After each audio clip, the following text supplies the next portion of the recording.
if there are no emotions inside you, you're not going to do anything. You really aren't going to do anything. It doesn't matter how many books you read. It doesn't matter how many tricks you play on yourself. None of them are going to have any longevity. It's impossible. You need to be broken. You know, it's like a man who has stage 4 cancer. It doesn't matter what the hell you do. You're just not going to forget the fact that you're going to die. And it's going to be a miserable, painful, dreadful death.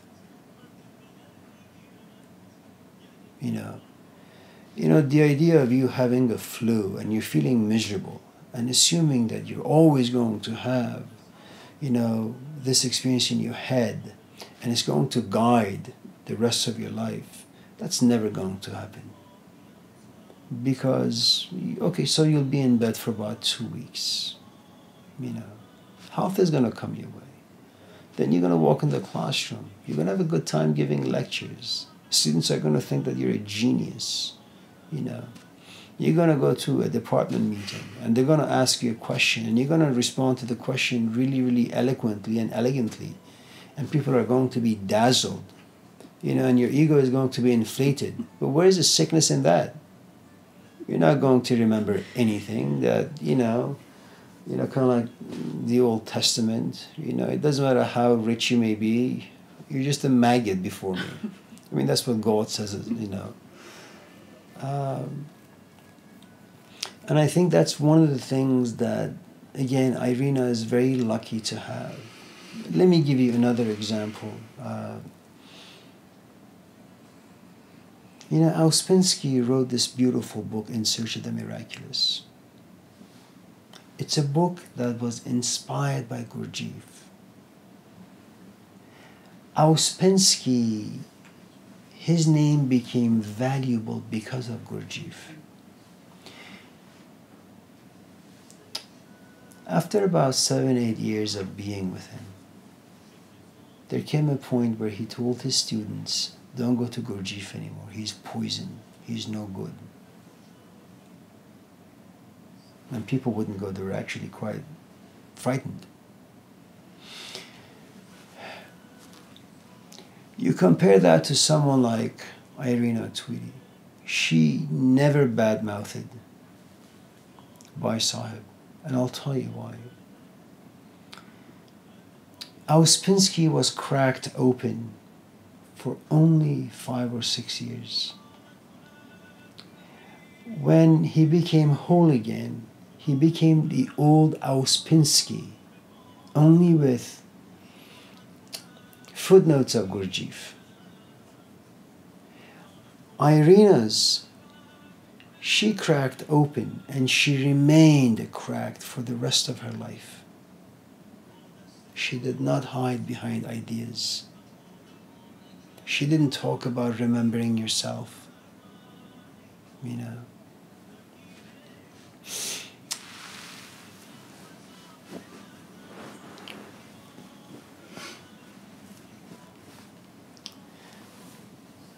You ask any addict, you ask anyone who's been severely depressed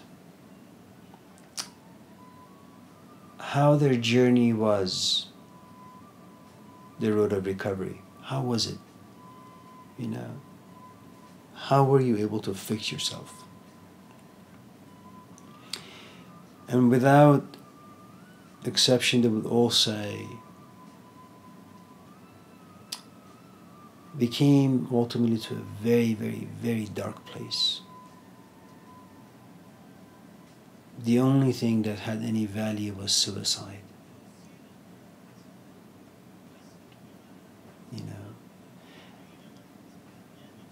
And just then something happened.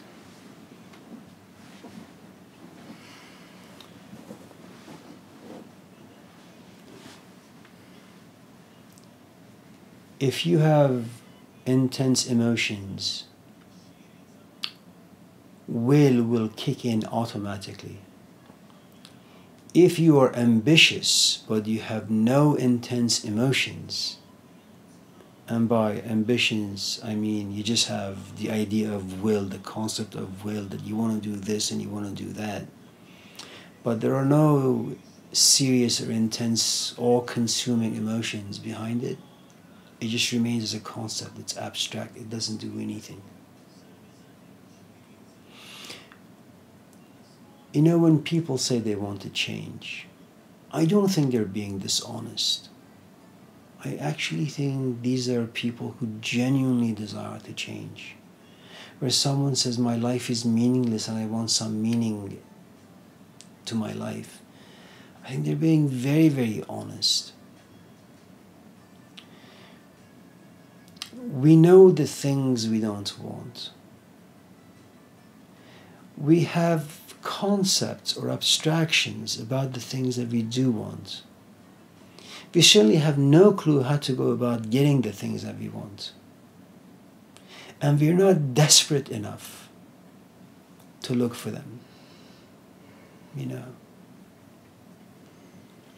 And I think the only task, the only thing that a teacher can do, any good teacher,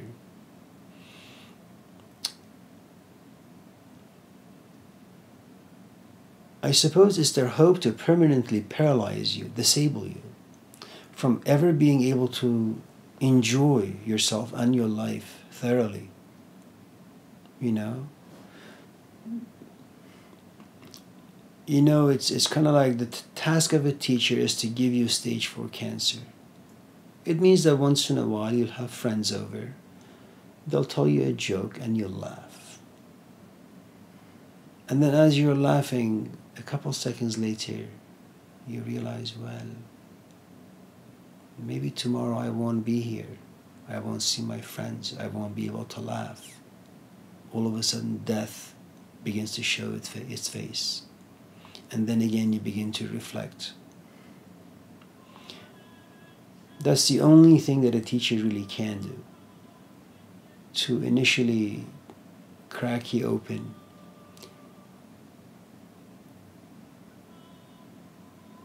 and then work really, really hard to make sure that you remain open, that you're just bleeding out.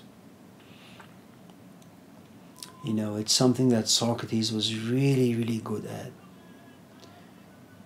Or even René Descartes, but Descartes was from a different generation. His goal was different. He was not as honest as Socrates, you know. His meditations, he wants to prove the existence of God.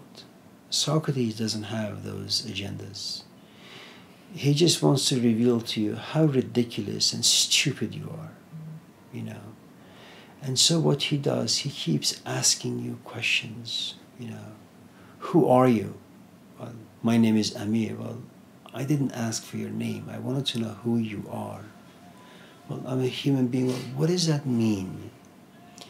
And he gets you to this place where you realize, and it has to be the right place. It has to be the right time where the two of you are meeting, that you're not taking this man, you know, as a joke. You're taking him seriously. You're taking his questions seriously. You're taking his age seriously. You're taking his pain and suffering seriously. You know, and, you know, I suppose in some ways Socrates was very lucky, because before he passed, he was able to find the man who could carry the baton, and that was Plato. You know.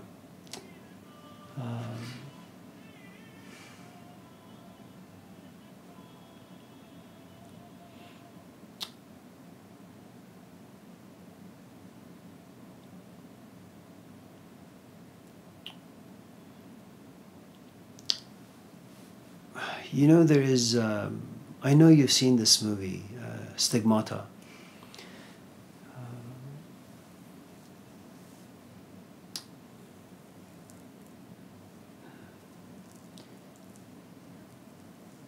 So, you know, the mother buys these rosaries from somewhere, sends them to the daughter. And it's what we call transference, you know.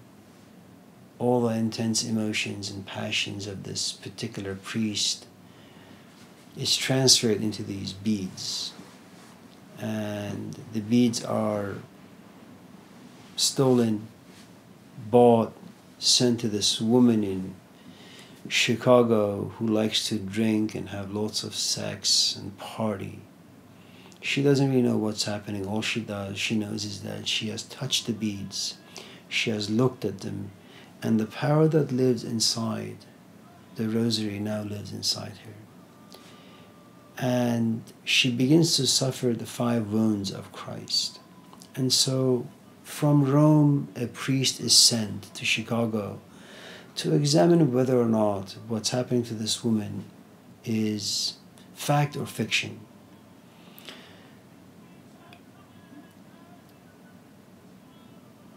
There comes a point where the man, the priest, can't resist this woman. But because he's a priest, he abstains from getting too close to her. She eventually looks at him and says, I know how you feel about me. What's wrong with you? Just come close. Let me give you a hug. Let me hold your hand. Let me kiss you. We can make love. It's okay. And he keeps saying it's not that. And all of a sudden this other entity that lives inside this woman comes to life and just destroys the room. Long story short, she loses consciousness. And he is at this other side of the bed. When she wakes up, she looks at him and she says, I have never seen you pray. He's a priest. He's not married. He's Catholic. And they've been hanging out together for like all these weeks or months. Not once has she seen him pray. And I have no doubt that once in a while, any human being, you kind of want to feel intense emotions inside you, but they're just not there. So you kind of just live on. And he says to her, it has been such a long time since I've been able to pray. He's able to pray for one reason. The night started really, really nicely. It ended up so tragically, to the point that he came to realize he has no power over anything. That he doubts even the existence of God. He doubts the existence of miracles. He even doubts the existence of stigmata, the 5 wounds of Christ. But through this woman, all of his doubts are removed and he reaches certainty. And now he prays. He reaches the prayer mode only because of all these events. He can't will himself to pray, Alison. It's not possible. You can't will yourself to love unless you get really, really, really sick and your husband is there making you soup, changing you, bathing you, taking care of you. And then all the emotions you lacked in the relationship, he had, but you lacked. All of a sudden you have them, only tenfold.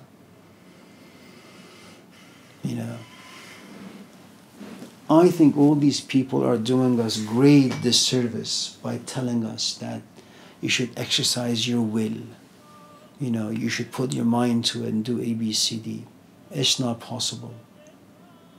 The moment you leave the presence of Krishnamurti, Ramana Maharshi, Gurdjieff, Jesus Christ, Socrates, Plato, you will fall into forgetfulness.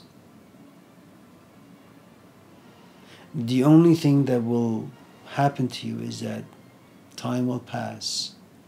All of a sudden, as Gurdjieff would say, you remember yourself. And when you remember yourself, you say, where have I been for the past week and a half? And I think that's the reason why cults were created. You have no choice but to live in 2 worlds. You need a job. You need to take care of your parents, your family. You need to live in this world. You are a creature of polis. You're the creature of society. But you must also remember that you don't live by bread alone. Society is not going to give you that particular bread, the spiritual bread. That's not the task of society. Society is there to make sure you get married, okay? At least you find someone who can potentially become your companion, that you have children, you can buy a house, you can go visit your parents, you can joke around, gossip, have fun, party, okay? That's the task of society. And once in a while, if you're decent enough, fight injustice, feed the homeless, This other part of you, which, give to God what belongs to God and give to Caesar what belongs to Caesar, is that you need to have come from a culture that has given you a religious language, this other part of your brain where you have religious ideas and religious belief and religious faith. And you've come also to this place where you've been told, conditioned to think and believe and know that society is not going to encourage your religious faith. If anything, it's going to destroy it. Society is there to alienate you, isolate you, make you a stranger to yourself and other people. Okay? So you have a cult, where, for example, in Grass Valley, you have a group of people who gather 2 or 3 nights a week. It's a very small group, 5 people, 10 people, 20 people. And they all enjoy sitting and reading In Search of the Miraculous. It's like the Ark of the Covenant. It's a book, In Search of the Miraculous. This book was written by a powerhouse called Ouspensky. Ouspensky was transformed by a man named Gurdjieff. Gurdjieff was a messiah who came from Asia. Many travels, many ideas, many insights. Everything goes back to Gurdjieff. So when you look at In Search of the Miraculous, you have the presence of Gurdjieff. This cult gives you nourishment that's not for your belly but for your soul. And it's really impossible for you to go out there and say, I want society to follow the ways of my spirit. It's not going to work that way. And then you're going to ask, well, when I'm in society, I can't exercise my spiritual will. Well, nobody can. When you're around people who doubt, then you experience what Jesus experienced. Let this cup pass by me. Despite all of his, the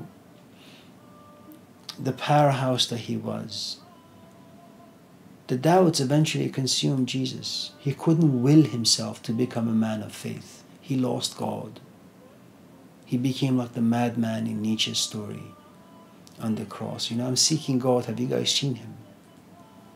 That's what people do to you.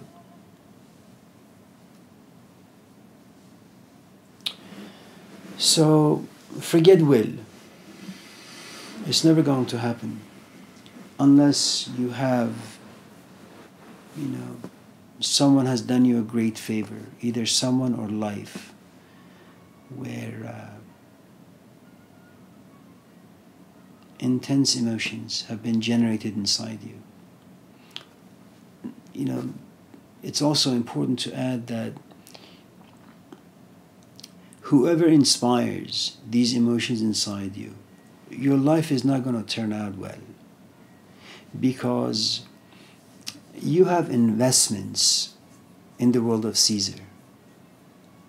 You have a body, it has needs, you have a house, you have a job, you have parents, you have a husband, you have a daughter. You're invested in this world. All of a sudden, Socrates walks into your life. He doesn't care about your world. It is true that deep down you want to be inspired. You want to have a life that's meaningful.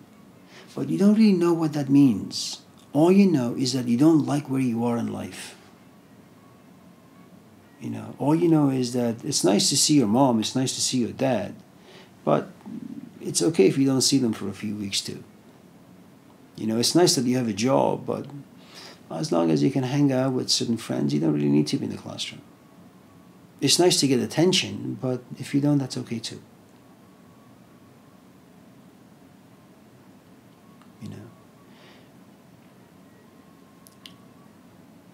Socrates comes about, he inspires all these things inside you. And now you go back to the world of Caesar. Right? You won't be able to survive. You've been inspired, but I assure you, you will do whatever you possibly can, maybe consciously, maybe unconsciously, to get rid of the inspiration. Imagine you've been inspired to examine the nature of love, and there comes your husband. What are you going to do? He wants to sit and have a nice, peaceful meal with you, have a nice conversation with you, maybe become intimate with you. But this idea, why do you love me? Am I really lovable? There is a story about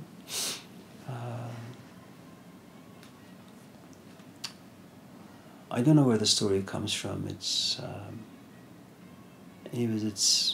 about Pharaoh who loved Moses so much so that he has an artist to come to his palace, and he invites Moses and tells this artist, I want you to draw a portrait of Moses because I want to hang his picture on the wall. And he says, okay. So Moses is just sitting there modeling away, and after like a few hours the Pharaoh goes and looks at the painting and he's horrified.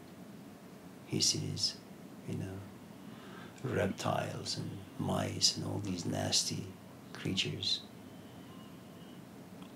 And he looks at the artist and says, how dare you paint such things? Your task was to, draw the face of Moses.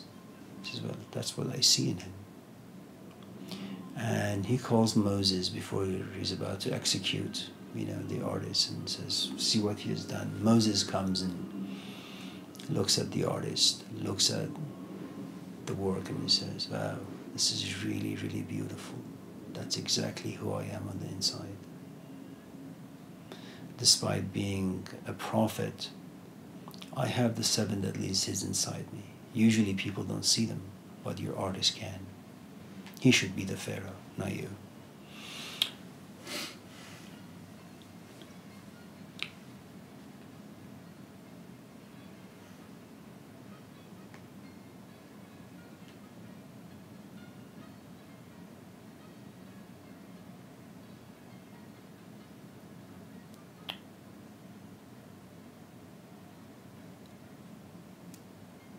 If someone inspired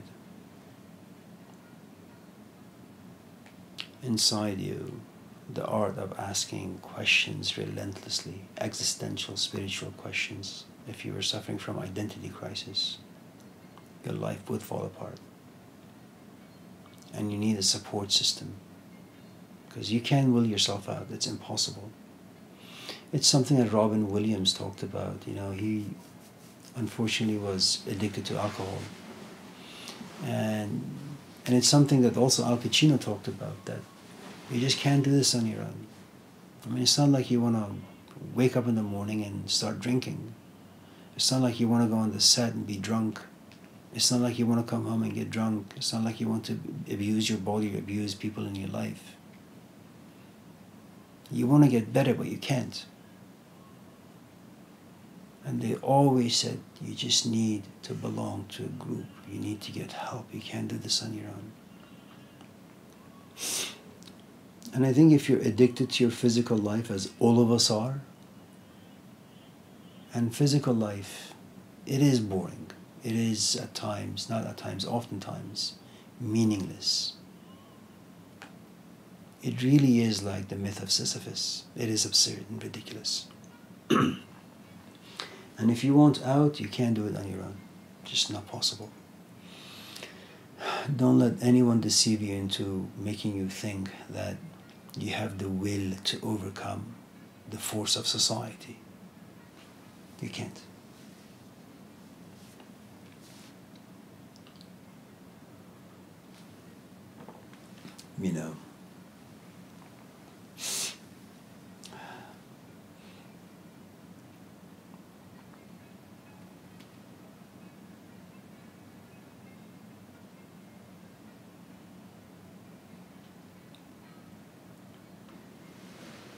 It seems almost cruel that you're forced to be in the world. Like, if you have these things living inside of you, it just seems like it would be better to just join a cult. Like, the part of trying to balance both just seems impossible, ridiculous, and cruel. Well, you can't reach balance. Because remember, whenever you have intense emotions, you become an extremist. You don't have to be a Palestinian to be an extremist. You don't have to be an Arab to be an extremist. You don't have to be, in the cult of David Koresh to be an extremist. Whenever you have intense emotions running through you, you are an extremist. Imagine when you have a disagreement with your companion, with your husband or with your wife, or with anyone. And as it snowballs, it gets bigger and bigger and bigger. You realize that you're becoming more and more extreme in your position. Your ability to compromise gets lessened. And there comes a point where it's no longer you being agitated or frustrated. You're being angry now. And there comes a point where you go beyond anger. You're very hostile now.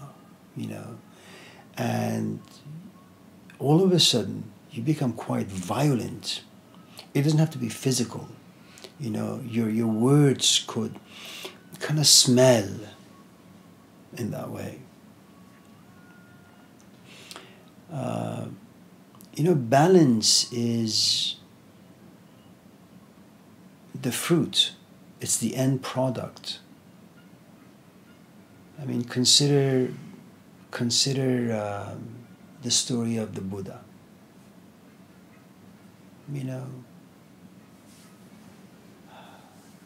He has great parents. It's 3,000 years ago. It's a great community. He's lucky enough to have parents who have the power to make sure that no tragedy ever is close to him. He sees old age, sickness, and death. Well, for the next almost 10 years, he becomes an extremist. He fasts, he meditates, he levitates, he does all sorts of nasty, crazy things. I mean, they're really quite ridiculous, but these are the things you have to do. You have to become an extremist. Until he comes to realize, well, maybe the golden mean is the best. The string not too tight, not too loose. Make sure it just is hitting the right note. And all of a sudden, you have the middle way. But you don't have the middle way at the beginning. You don't even have it in the middle. You have it at the very end.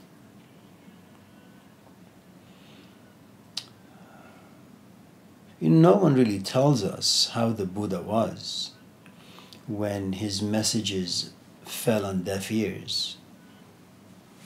Because all these scriptures, all these students have a tendency of putting a huge gloss on the image of the Buddha, that this is a guy who never gets upset. He never gets disappointed. He's actually always living in the moment.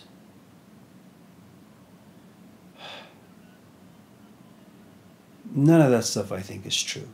It's not true. I think as long as you live in flesh,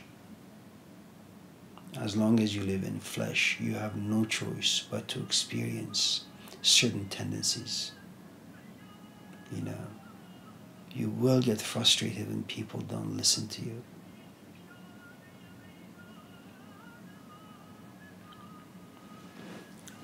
Unless you just don't care.